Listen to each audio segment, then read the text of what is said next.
Hello students, welcome to perfection IAS. Perfection IAS की इस online platform पर आप सभी का स्वागत है। मैं अनुज सिंह और इतिहास, प्राचीन भारतीय इतिहास के श्रृंखला में आज मैं जो महाजनपद काल में भारत पर विदेशियों का जो आक्रमण हुआ उसकी चर्चा करने जा रहा हूँ।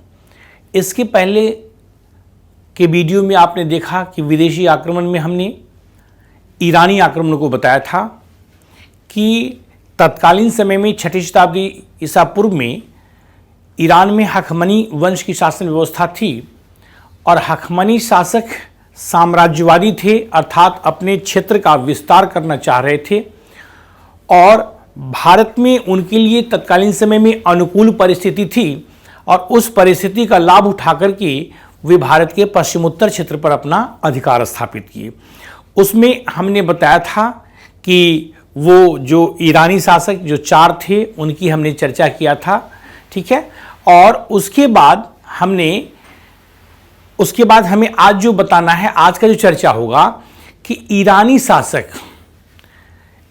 शासकों ने भारत पर जो अभियान किया, भारत के पश्चिमोत्तर क्षेत्र को जीत करके उस पर शासन व्यवस्था स्थापित की। तो अब हमें यह देखना है कि भारत पर ईरानी आक्रमण का क्या प्रभाव पड़ा, ठीक है। अब देखिए, भारत पर ईरानी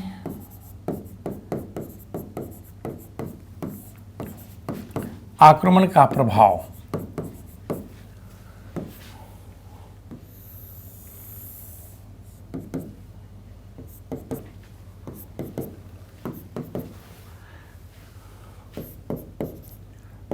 राजनीतिक प्रभाव, उसके बाद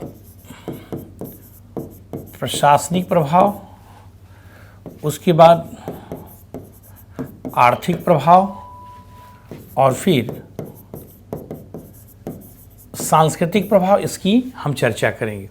तो भारत पर ईरानी आक्रमण का प्रभाव, जैसा कि हमने लिखा है कि भारत पर जो ईरानी आक्रमण हुआ 6ठी शताब्दी ईसा पूर्व से लेकर के 4th शताब्दी ईसा पूर्व के बीच में, तो उस क्षेत्र पर ईरानियों ने अपनी शासन व्यवस्था कायम की। अब उसका क्या इम्पैक्ट पड़ा, क्या प्रभाव पड़ा, आज की वीडियो में हमें ये देखना है।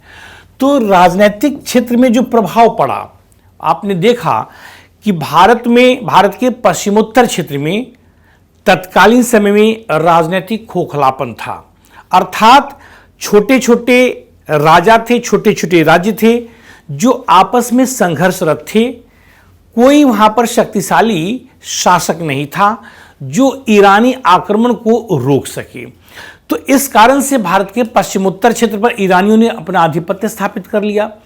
तो भारत के पश्चिमोत्तर क्षेत्र पर जो ईरानी आक्रमण हुआ उसका राजनीतिक प्रभाव यह पड़ा कि इस आक्रमण से भारत के पश्चिमोत्तर क्षेत्र के राजनीतिक खोखलापन उजागर हो गया और इस राजनीतिक खोखलापन के उजागर होने से इसका लाभ बाद के समय में यूनानियों ने भी उठाया और ईरानी आक्रमण से प्रभावित होकर के यूनानियों ने भी भारत के पश्चिमोत्तर क्षेत्र पर आक्रमण किया। तो पहला प्रभाव कि भारत के पश्चिमोत्तर क्षेत्र में राजनीतिक कमजोरी का उजागर हो गया, राजनीतिक रिक्तता का उजागर हो गया, जिसका लाभ उठाया बाद के यूनानियों ने, ठीक है। दूसरी बात कि प्रशासनिक क्षेत्र में क्या प्रभाव पड़ा। अब देखिए, प्रशासनिक क्षेत्र में जो पहली बात महत्वपूर्ण है कि वह ईरानी शासकों की यह परंपरा थी, यह प्रथा प्रचलित था प्रशासनिक क्षेत्र में कि वे साम्राज्य को प्रांतों में बांट करके शासन करते थे, अर्थात प्रशासन का वर्गीकरण किया था उन्होंने। वर्गीकरण करने से प्रशासनिक सुविधा हो जाती है, प्रशासन में सुविधा हो जाती है। तो ईरानियों की यह देन है भारत के लिए कि भारत के शासकों ने, ठीक है, भारत के शासकों ने साम्राज्य को प्रांत में बांट करके शासन करने की कला ईरानियों से सीखा। अर्थात जो कहते हैं कि साम्राज्य को प्रांत में बांट करके शासन करने की कला को कहते हैं छत्र प्रणाली, प्रांत को क्षत्रप कहते हैं और उस पर शासन करने वाले को क्षत्रपी कहते हैं। तो भारत में क्षत्रप प्रणाली जो देन है वह ईरानी शासकों की देन है।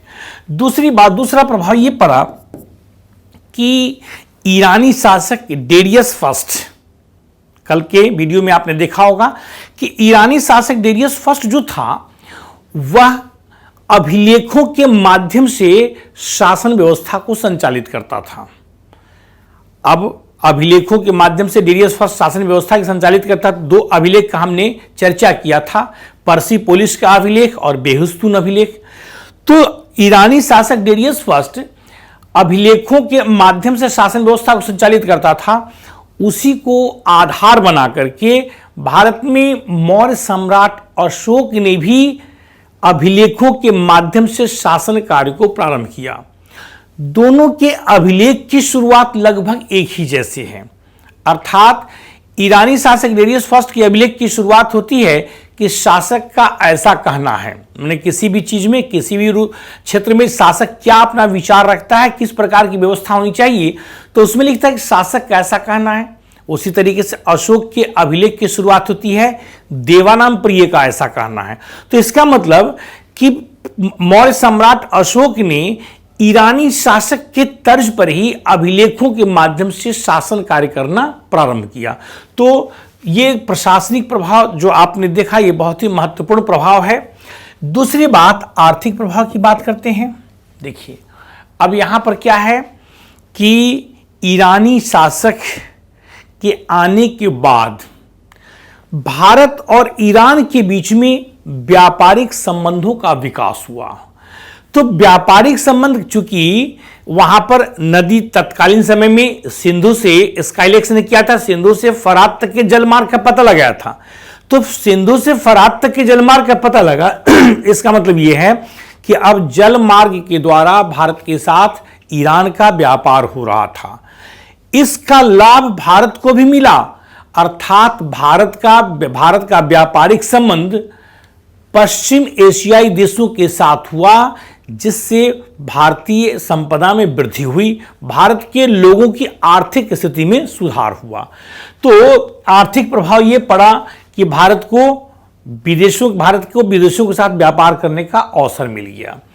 सांस्कृतिक क्षेत्र में हम देखते हैं कई बातें इसमें शामिल हैं। अब देखिए, पहली बात ये सांस्कृतिक क्षेत्र में आप देखें कि पहली बात ये है कि अशोक के स्तंभ पर घंटानुमा जो आकृति है वह ईरानी कला की देन है, अर्थात ईरानी कला का प्रभाव भारतीय कला पर पड़ा कि स्तंभ के ऊपर जो घंटानुमा आकृति है वह ईरानी कला की देन है। दूसरी बात हम देखते हैं कि भारत में जो मौर्य सम्राट, आगे आने वाले जो मौर्य सम्राट हैं, तो मौर्य सम्राट चंद्रगुप्त मौर्य ने पाटलिपुत्र में जो राजप्रसाद राजभवन का निर्माण करवाया है वह पर्सिपोलिस के राजभवन के तर्ज पर है, अर्थात स्थापत्य कला के क्षेत्र में भी भारत जो है ईरान से बहुत कुछ प्राप्त किया है कि चंद्रगुप्त के राजप्रसाद जो है वह ईरानी राजप्रसाद के आधार पर नकल करके यहां पर बनाया गया है। दूसरी बात यहां पर यह देखा। तीसरी बात यहां पर देखिए कि भारत के पश्चिमोत्तर क्षेत्र में हम देखते हैं कि भारतीयों के वेशभूषा पर भी ईरानी प्रभाव पड़ा है, अर्थात वहां के लोगों ने ईरानी के तर्ज पर, ईरान के लोगों के तर्ज पर अपना पहनावा ओढ़ावा अर्थात वेशभूषा तैयार कर लिया, उसी तर्ज पर अपने को ढालने की कोशिश की। चौथी बात यहां पर हम देखते हैं कि भारत में इसके आगे जो मौर्य सम्राट की बात करेंगे, मौर्य राज्य की बात जब बात करेंगे, मौर्य शासकों के समय में देखेंगे कि भारत में मौर्य वंश के समय में आरामाइक लिपि का विकास होता है।